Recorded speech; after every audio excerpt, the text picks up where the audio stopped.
अस्सलाम वालेकुम dear students, अस्सलाम वालेकुम। सर इफ्तिखार आपसे मुखातिब हूँ।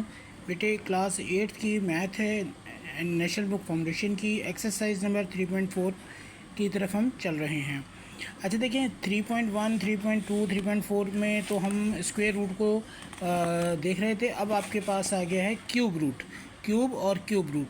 अब क्यूब क्या होता है? क्यूब ये होता है कि किसी भी नंबर की 3 पावर करके उसको 3 टाइम करके उसका जो आंसर मिलेगा वो उसका क्यूब्स हो जाएगा। और क्यूब रूट होगा कि हमें देखना है कि जो वैल्यू आपको दी हुई है ये किस नंबर का क्यूब है, किस नंबर को 3 टाइम आपस में मल्टीप्लाई करा गया तो आपको ये नंबर या ये वैल्यू मिली है। तो आइए इसको ज़रा सा हम देख लेते हैं, इसको ज़रा सा चेक कर लेते हैं। आपको मैंने एक एक एग्जांपल ले रहा हूँ। देखिएगा सवाल नंबर 1, इसमें हम 5 ले लेते हैं। 5 को पहले आपने क्यूब करा, क्यूब करने के बाद इसको आपने 3 दफ़ा लिख के आपस में मल्टीप्लाई कर लिया और आपका 125 आंसर हो जाएगा। इसके बाद सवाल नंबर 2 है कि आपने क्यूबिक रूट देखना है कि क्यूब रूट के किस नंबर का ये क्यूब है। ठीक है, इसके लिए आपने क्या करना होगा कि जो भी वैल्यू आपको दी हुई है उसका आपने फैक्टर्स निकालने हैं। फैक्टर्स निकालने के लिए आपने देखा कि जी आपकी जो पहली वैल्यू है वो आपकी क्या कहते हैं ओड वैल्यू है, इसलिए ज़ाहिर है 2 से तो जाएगी नहीं। सॉरी, ओड वैल्यू है, इवन वैल्यू नहीं है तो 2 से तो नहीं जाएगी, ओड वैल्यू है। अब इसको चेक करते हैं कि 3 से ये डिवाइड होगा या नहीं होगा। मोस्टली बच्चों को पता होगा कि आप ऑल डिजिट्स को ऐड कर लीजिए। अगर ये 3 से डिवाइड हो जाए तो ये 3 से डिवाइड हो जाएगा। 3 और 3 6, 6 और 7 13 और 5 18, 18 3 के टेबल में आता है तो ये 3 से जाएगा। 3 1 ज़ा 3 1 ज़ा 3 2 ज़ा 6, 1 आगे गया, 3 5 ज़ा 15, 7 8 9 हो गया, फिर जा रहा है 3 3 ज़ा 9, 3 7 ज़ा 21, 3 5 ज़ा 15, 7 3 10 और 5 15, फिर 3 से जा रहा है 3 1 ज़ा 3 2 ज़ा 3 5 ज़ा 125। सबको पता है कि जनाब ये 125 का क्यूब है। 5 को आपने लिया, 5 2 ज़ा 10, 5 5 ज़ा 25, अगेन 5 5 ज़ा, फिर 5 1 ज़ा हो गया।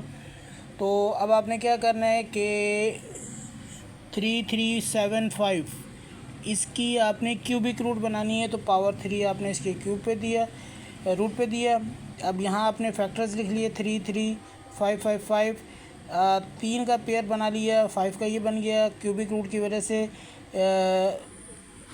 ये देखिएगा आपका 3 और 5 बाहर आ जाएंगे और ये 3 5 15 आपका आंसर हो जाएगा। तो इसके रिमेनिंग पार्ट्स जो हैं वो भी आपने इसी तरीके से करने हैं। इसके अलावा एक चीज़ मैं बार बार कई बच्चों को एक चीज़ सजेस्ट करता हूँ कि देखें बेटे, किसी भी चीज़ में परफेक्शन हासिल करने के लिए कुछ चीज़ें ऐसी होती हैं कि जो आपको मालूम होनी चाहिए, ये जो आपकी पक्की होनी चाहिए। तो मैं अक्सर बच्चों से ये कहता हूँ कि मिनिमम कम से कम 30 तक आपने जो नंबर्स हैं इनके स्क्वेयर्स एंड क्यूब्स जो हैं ये याद कर लीजिए। मसलन 1 2 3 4 5 6, मैं 6 नंबर ही ले रहा हूँ, आप 30 लिखिए। तो 1 का स्क्वायर आपका ज़ाहिर है 1 हो गया, क्यूब भी आपका 1 हो गया।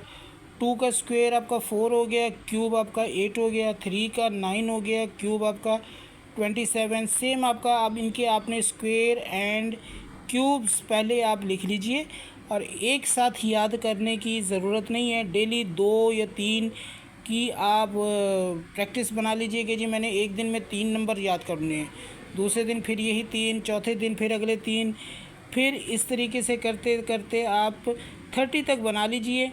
और 30 तक बनाने के बाद फिर उसको दोबारा से रिपीट करना शुरू कर दीजिए।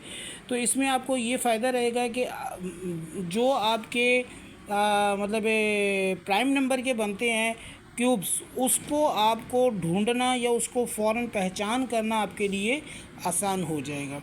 तो ये चीज़ आप ज़रा सा करके रखिए, इंशाल्लाह आपको इसमें आपकी मैथ में बहुत ज़्यादा फ़ायदा मिलने वाला है या मिलेगा। तो प्रैक्टिस कीजिए, बार बार रिपीट कीजिए, तो और फिर इसके फ़ायदा देखिए कि आपको कितना कुछ इसमें फ़ायदा मिल रहा है। Thank you. अस्सलाम वालेकुम।